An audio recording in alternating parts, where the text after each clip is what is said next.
Hello mga ka-kitchen, ito naman pong aming gagawin for today ang burong mustasa. Ayan, napakasariwa po ng mustasa. Pampagana ng pagkain.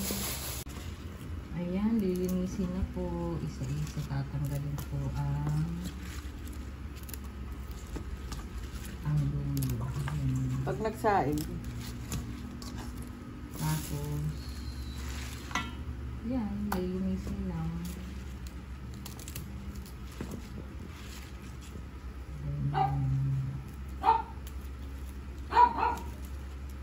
Ayan. Sariwang-sariwang. Kaya maganda siyang iburo na asa. Maganda po itong appetizer. Yan.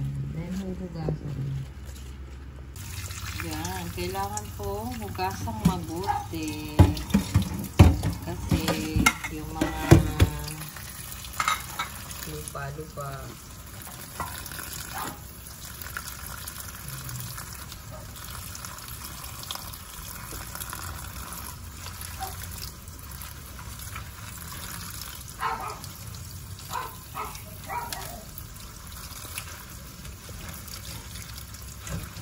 Lang po, pasang po mabuti, and then mag-i-start na pa. Ayan, hihiwain na po. Ayan, ganyan po ang hiwa. Maliliit.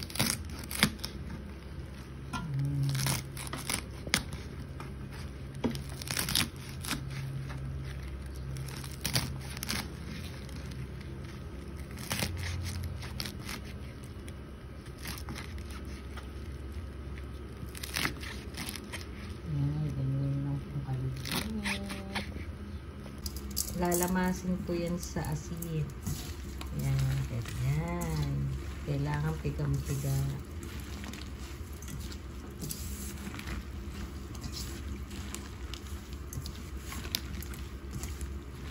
Tatanggalin po yung katas.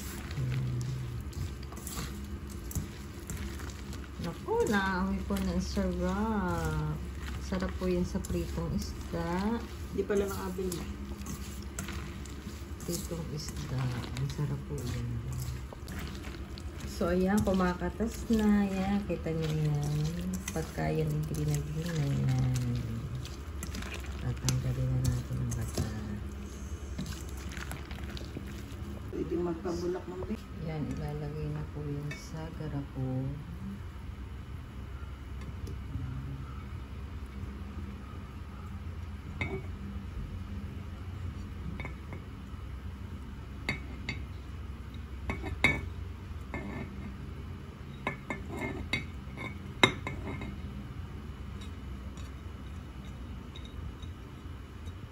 Ayan.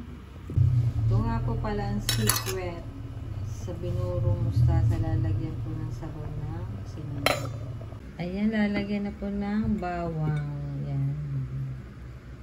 And then palalamigin lang po ang sabaw ng sinaing at saka ibubuhos later. Ayan. Ayan, haluin lang po. Para yung lasa ng bawang ay sumama. Ayan, ibubuhos na po ang sabaw ng sinaing. Kailangan pong kadali ang pagbuburo. Pwede rin pong suka lamang. Pero mas masarap po ang sabaw ng sinaing. Pag-soak. Ayan.